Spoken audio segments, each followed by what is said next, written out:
मुस्लिम मुस्लिम मुस्लिम, ये वही शब्द है जो इन दिनों उत्तर प्रदेश की सियासत में खूब गूंज रहा है और सवाल भी खड़े हो रहे हैं कि 2022 के विधानसभा चुनाव में मुस्लिम समाज किस तरफ रुख करेगा। और इन्हीं तमाम सवालों का जवाब हम तलाशने की कोशिश कर रहे हैं। नमस्कार, मैं अमितेश श्रीवास्तव हूं और आप देख रहे हैं अमितेश की रिपोर्ट। इस वक्त हमारे साथ नागरिक एकता पार्टी के राष्ट्रीय अध्यक्ष मोहम्मद शमीम साहब हैं। शमीम साहब का जो राजनीतिक अनुभव है काफ़ी लंबा है। फ़िलहाल नागरिक एकता पार्टी की भी 2022 में दस्तक है और ये माना जा रहा है कि मुस्लिम वोटों पे उनकी अच्छी पकड़ है, लेकिन ओवैसी के सामने कितना वो प्रभावी हो पाएंगे अपने आप में बड़ा सवाल है। मोहम्मद शमीम साहब, बहुत स्वागत है आपका। इस वक्त उत्तर प्रदेश की अगर हम चुनाव में बात करें तो सिर्फ मुस्लिम समाज की तरफ हर पॉलिटिकल पार्टी निगाह भरी, आसरा भरी, आप यूँ कहें, निगाह से देख रहा है और ये माना जा रहा है कि 2022 में जिधर भी मुस्लिम गया उसकी बैतरणी पार होगी। आप मुस्लिम वोटों की सियासत करते हैं, कितना चुनौती है खासतौर पे आप लोगों के लिए इस वक्त? देखिए, पहली बात तो जो आपने बोला कि मैं बहुत पुराना एक्सपीरियंस है, बहुत राजनीति का बड़ा एक्सपीरियंस है, तो मैं आपको बता दूं कि मैं बहुत ज़्यादा पुराना एक्सपीरियंस नहीं है, लेकिन मैंने जितना देखा है, जितने दिन से मैं इस काम कर रहा हूँ पार्टी के लिए, तो मुझे लगता है कि मुस्लिम समाज एक ऐसा समाज है जिसको सारी की सारी पार्टियों ने अपना सिर्फ वोटर समझा है, सिर्फ वोटर से ज़्यादा और कुछ नहीं समझा है। तो मैं मुस्लिम समाज से यही अपील करना चाहता हूँ कि आप वोटर मत बनिए, किसी पार्टी का सपोर्टर मत बनिए, जो आपकी आवाज़ उठा सके, आपके लिए काम कर सके और आपके हर दुख सुख में खड़ा हो सके, उसके साथ चलिए, पार्टी कोई भी हो। आप इन दिनों खूब देख रहे होंगे कि अगर किसी गैर मुस्लिम के वहाँ कोई घटना होती है, खास करके पुलिस का अत्याचार या इस तरीके की कोई घटना होती है, या उसको मारा जाता है, या उसकी दाढ़ी नोची जाती है, या उससे गैर इस्लामिक नारे लगवाए जाते हैं, तब इस समाज के बारे में बोलने वाला, इस समाज के बारे में सुध लेने वाला या सपोर्ट करने वाला आपने किसी राजनीतिक पार्टी को नहीं देखा होगा। बड़े अफसोस की बात है, ये दुख के साथ मुझे कहना पड़ रहा है कि मैं अगर अपने समाज की आवाज़ नहीं उठाऊंगा तो अमितेश श्रीवास्तव जी, क्या मैं आपसे उम्मीद करूं कि आप उठाएंगे? आप भी नहीं उठा रहे हैं। आप जो मीडिया के लोग हैं, अगर विवेक गुप्ता के साथ कोई घटना घटती है तो सारी पार्टियां वहां कूद पड़ती हैं, सारी की सारी पार्टियां वहां पे मदद के लिए, हर तरीके से सपोर्ट करने के लिए पहुंच जाती हैं। लेकिन अगर फैसल, एक गरीब सब्जी वाला मारा जाता है, तो उसके सपोर्ट में, उसके समर्थन में तमाम वो पार्टियां जिनकी वजह से मुस्लिम समाज जिनको समर्थन करता रहा, जिनकी सरकारें बनाता रहा, वो उस घटना में मौन रहते हैं और एक ट्विटर पे एक लाइन लिखना मुनासिब नहीं समझते हैं। तो हमको ये सोचना पड़ेगा कि हमको किसके साथ चलना है।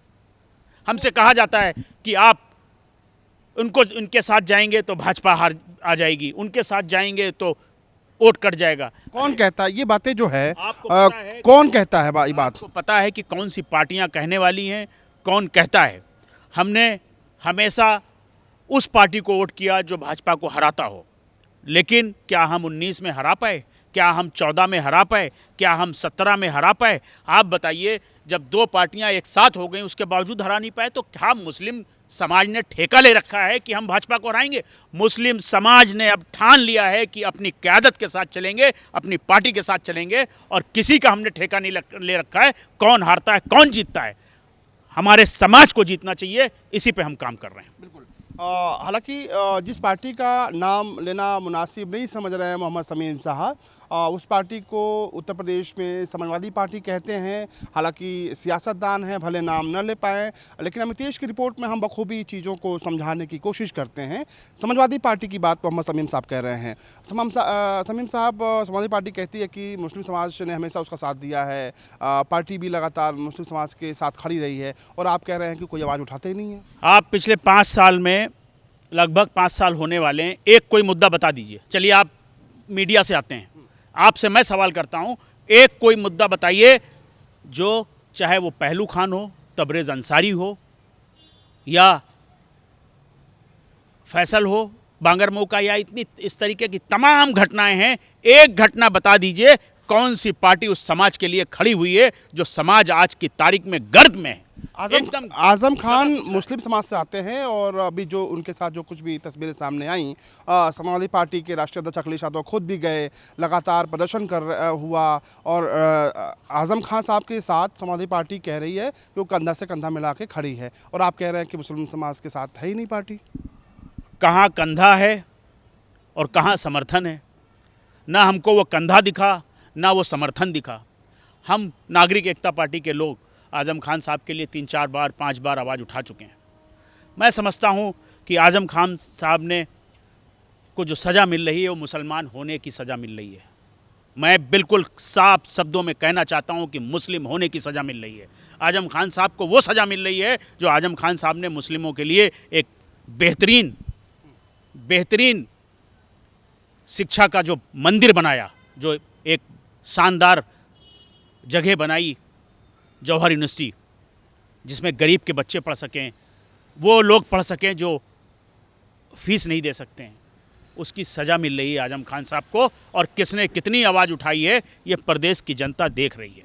मैं समझता हूँ कि अगर मुझ में वो ताकत होती, मुझ में वो इतना जन सैलाब और इतना समर्थन प्रदेश का होता, तो मैं सरकार की ईंट से ईंट बजा देता और आजम खान साहब के साथ जो बकरी चोरी, मुर्गी चोरी, किताब चोरी के जो तमाम इस तरीके के इल्ज़ाम लगाए गए हैं बेबुनियाद, उनको बदनाम करने के लिए पूरे परिवार को जेल में डाला गया। मैं समझता हूं कि अगर इसी तरीके से उनके परिवार के अगर कुछ लोग जेल में होते तो क्या इस तरीके से मौन रहती पार्टी? इस बात का भी जवाब उनको देना पड़ेगा आने वाले 2022 में। आपकी समाज के लोग, मुस्लिम समाज के लोग इस बार क्या आपकी बात को समझेंगे बखूबी, या फिर जो ढर्रा रहा है पिछले कई सालों का सियासत का, उसी ढर्रे पे मुस्लिम समाज चलेगा? देखिए, हम लोग इस्लाम के मानने वाले लोग हैं, हम कभी ना उम्मीद नहीं होते हैं। उम्मीद हमेशा रखना चाहिए, और मैं एक ना एक दिन अपने मकसद में कामयाब होऊंगा कि अपने समाज को समझाने में, बताने में कि आपका कौन अपना है। मुझे क्या चाहिए? मैं तो सब कुछ छोड़ के समाज की सेवा के लिए निकल पड़ा हूँ। जब तक कि मुझे कामयाबी नहीं मिलती है, या जब भी मिले कामयाबी, मुझे नहीं मिलेगी, मेरी आने वाली पीढ़ियों को मिलेगी कामयाबी, लेकिन मैं चाहता हूँ कि इस समाज को समझदार बनाया जाए, राजनीतिक बनाया जाए और उसको इसकी हिस्सेदारी दिलाई जाए। आज हम टिकट मांगने वाले ना बने, हम टिकट देने वाले बने, उस पर पार्टी काम कर रही है। और आने वाले टाइम में बहुत जल्द आप लोगों को इस बात का एहसास होगा। हम सब ज़मीन से उठे हुए लोग हैं, मेरे पास कोई बड़ा चेहरा, बड़ा नेता नहीं है, मुझे बड़ा चेहरा, बड़ा नेता चाहिए भी नहीं। मैं तो आज की जनरेशन, आज के युवाओं को, जो आने वाली पीढ़ियां हैं, उनको नेता बनाना चाहता हूं, और उसी की मुहिम में हम लोग काम कर रहे हैं। बहुत शुक्रिया। ये मोहम्मद समीम साहब हैं, नागरिक एकता पार्टी के राष्ट्रीय अध्यक्ष हैं। फ़िलहाल ये दावा कर रहे हैं कि उन्होंने एक लॉ जलाई है समाज के लिए, और वो एक दिन ज़रूर कामयाब होंगे जिस दिन मुस्लिम समाज उनकी बातों को समझेगा। और ये बात मुस्लिम समाज को समझनी होगी कि शिक्षा के क्षेत्र में और राजनीति के क्षेत्र में भी दखलंदाजी करनी है, और यही बात मोहम्मद समीम साहब समझाने की कोशिश कर रहे हैं। हालांकि एक लग्जरी जो लाइफ है वो जी सकते थे, लेकिन तकलीफ़ें अंदर हैं समाज को लेकर, और यही वजह है कि वो इन दिनों उत्तर प्रदेश की तमाम गलियों और सड़कों की खाक छान रहे हैं। कैमरा पर्सन सौरभ पांडे के साथ अमितेश श्रीवास्तव।